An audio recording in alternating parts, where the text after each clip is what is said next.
Crawford, mi honrado y leal Crawford, ¿dónde habéis estado hoy? ¿Acaso los caballeros de Borgoña son tan poco hospitalarios que olvidan a uno de los más nobles y valerosos caballeros que haya actuado en una corte? No os vi en el banquete.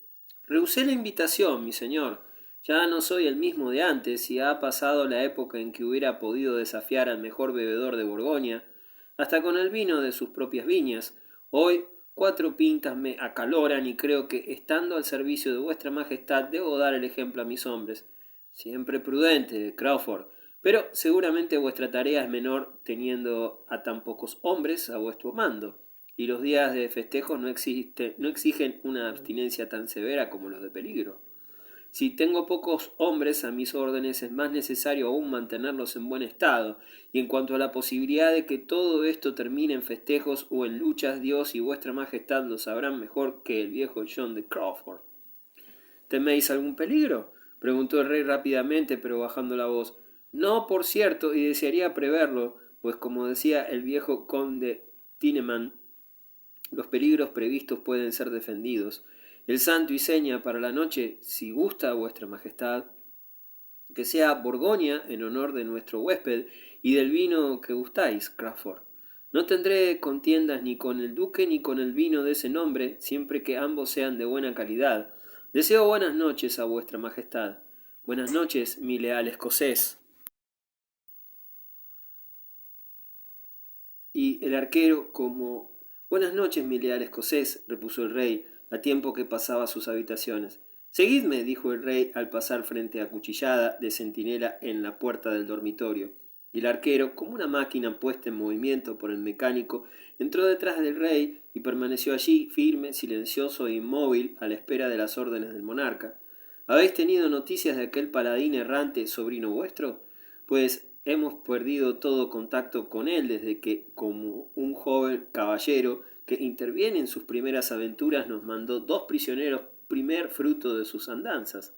Señor, he oído decir algo de eso y espero que vuestra majestad crea que, si ha actuado erróneamente, no fue por mis consejos ni por mi ejemplo, ya que nunca he sido tan audaz como para desmontar a ninguno de la ilustre casa de vuestra majestad, sobre todo conociendo mi propia condición y... No habléis de eso. Vuestro sobrino cumplió con su deber. En eso siguen mis instrucciones. Quintín, le he dicho, suceda lo que suceda, recuerda que perteneces a la guardia de arqueros escoceses y cumple con tu deber sin temer los resultados. Siempre supuse que tendría un instructor tan excelente, pero me interesa que contestéis mi primera pregunta. ¿Habéis tenido alguna noticia de vuestro sobrino últimamente? Alejaos, caballeros, dijo sus ayudas de cámara, pues esto no interesa a otros oídos que los míos. Por cierto, vuestra majestad, esta misma tarde vi a mi criado Charlot, a quien mi pariente envió desde Lieja o de algún castillo del obispo cercano a aquella ciudad, y donde había alojado a las damas de Croche sanas y salvas, gracias sean dadas al cielo. ¿Estáis seguro, completamente seguro, de esa buena nueva? Todo lo seguro que pueda estar. Hasta creo que el mozo tiene cartas de las damas de Croche para vuestra majestad. Apresúrate a traerlo. Entregad vuestro arcabuz a uno de esos bribones, a Oliver, a cualquiera. Loada sea Nuestra Señora de Embrun. He de hacer de plata el rejado que circunda su altar. Luis, en ese arrebato de gratitud y devoción, se quitó, como de costumbre, su sombrero, eligió de entre las figuras con las que iba adornando la que representaba la imagen favorita de la Virgen, que puso sobre la mesa y, arrodillándose, repitió ante ella el voto que acababa de hacer. Poco después llegaba Charlot, el primer mensajero despachado por Duroir desde Jonwald, que era portador de las cartas dirigidas al rey por las condesas de Croche. Estas damas se limitaban a agradecer fríamente al monarca su cortesía mientras estuvieron en la corte, y con algo más de entusiasmo el haberlas permitido partir y haberlas ayudado a salir con seguridad de sus dominios, ante cuyas expresiones no pudo reprimir el rey su satisfacción, en lugar de mostrarse resentido. Una vez leída la correspondencia, le preguntó a Charlot con interés evidente si no habían sufrido ataque o amenaza alguna durante el camino, pero el mensajero, que era muy simple y precisamente a ello debía su designación, hizo un relato muy confuso sobre la lucha en que fuera muerto su camarada el gascón, mas afirmó no tener noticia de ninguna otra. Volvió a interrogarlo Luis para saber detalladamente qué ruta habían seguido y pareció muy interesado al oír que al acercarse a Narmú tomaron el camino más directo hacia Lieja, por la margen derecha del Mosa, en lugar de seguir la izquierda, como se recomendaba en las instrucciones. Lo despidió el rey, después de haberle hecho un pequeño regalo y disimulado su ansiedad con la excusa de que era motivada solo por su preocupación sobre la seguridad de las damas de Croix. Sin embargo, las noticias, aunque le enteraban del fracaso de uno de sus proyectos favoritos, parecieron provocar en él mayor satisfacción que si hubiese obtenido un éxito brillante. Suspiró como quien ha visto su pecho libre de un enorme peso. Murmuró devotamente su agradecimiento a los santos con un aire de profunda santidad y después de levantar los ojos se dispuso a meditar en otros ambiciosos proyectos. Animados por los mismos, hizo que se le enviara a su astrólogo Martius Galeotti, quien apareció con su acostumbrado aire de dignidad artificial, pero no sin cierta intranquilidad pintada en el rostro, como si dudara de la buena recepción del rey. Esta fue, sin embargo, mejor y más cálida que cualquiera de las entrevistas anteriores. Luis lo calificó de su amigo, su padre en las ciencias, el telescopio por el cual el rey podía mirar las distancias del futuro, y terminó haciendo deslizar en su dedo un anillo de incalculable valor. Galeotti no comprendía los motivos que pudiera tener el rey para aumentar en semejante forma su aprecio, pero era demasiado ducho en su oficio para permitir que se adivinara su ignorancia, por lo cual recibió modestamente los elogios de Luis, que expresó eran debidos tan solo a la nobleza de las ciencias que practicaba, ciencias que eran más merecedoras de la admiración por obtener verdaderos milagros por medio de una gente tan insignificante como él. Poco después se separaba del rey con satisfacción de ambos. Tan pronto hubo partido el astrólogo, Luis se dejó caer sobre una silla, rendido, y despidió a todos sus servidores, con excepción de Oliver, quien, dando vueltas a su alrededor con paso silencioso y humilde atención, lo ayudó a prepararse para el descanso. Mientras era así atendido, el rey, contra su costumbre, permanecía silencioso y pasivo, al extremo de impresionar a su ayudante por el anormal cambio sufrido. Los peores caracteres tienen a menudo algo de bondad. Los bandidos guardan fidelidad hacia su jefe, y a veces hubo favoritos y protegidos que sintieron sincero interés hacia el monarca al que debían su grandeza. Oliver, el diablo, o el malo, o como quisiera llamársele por su tendencia a practicar el mal, no podía estar tan identificado con Satanás como para no sentir algo de gratitud hacia su amo en aquella situación en que, al parecer, se jugaba su suerte y sus fuerzas daban la impresión de estar agotadas. Después de dedicar durante un tiempo al rey en silencio los servicios que practica en una ayuda de cámara, no pudo evitar la tentación de decir con la libertad que siempre gozaba en circunstancias parecidas: por Dios, el Señor da la impresión de haber perdido una batalla, y sin embargo yo, que he permanecido todo el día junto a vuestra majestad, nunca os he visto disputar el campo con tanto denuedo. El campo, dijo el rey levantando la vista y adquiriendo nuevamente su acostumbrado tono. Pardiez, Oliver, amigo mío, puedo decir que he quedado dueño de la arena en lucha contra un toro, pues nunca ha existido un bruto más ciego, testarudo e indomable que mi primo de Borgoña, salvo en el cuero de un toro de Murcia, preparado para soltarlo en el ruedo. Bueno, no hablemos más de eso. Lo he toreado hábilmente. En cambio, Oliver, deberéis regocijaros conmigo porque nuestros proyectos hayan fracasado en Flandes o en Lieja con respecto a las dos aventureras condesas de Croix. En verdad que no os entiendo, majestad. Me resulta imposible felicitaros por el fracaso de vuestro proyecto favorito, a menos que me expliquéis los motivos que pueda haber para modificar vuestros deseos y fines. No ha habido cambio alguno, mirado desde un punto de vista general, pero pardiez, amigo mío, hoy he aprendido a conocer mejor al duque Carlos que en todas mis experiencias anteriores. Cuando era conde de Charleroi en vida de viejo duque Felipe, y yo era el delfín de Francia, bebíamos, cazábamos y bromeábamos juntos, y hasta corrimos más de una aventura. En aquella época tenía sobre él una superioridad manifiesta, como la que asume naturalmente un espíritu fuerte sobre otro más débil, pero ha cambiado radicalmente, para convertirse en obcecado, atrevido, discutidor, pendenciero, siempre con el evidente deseo de llevar las cosas a soluciones extremas, mientras cree tener los triunfos en sus manos. Me he visto obligado a abandonar cada una de mis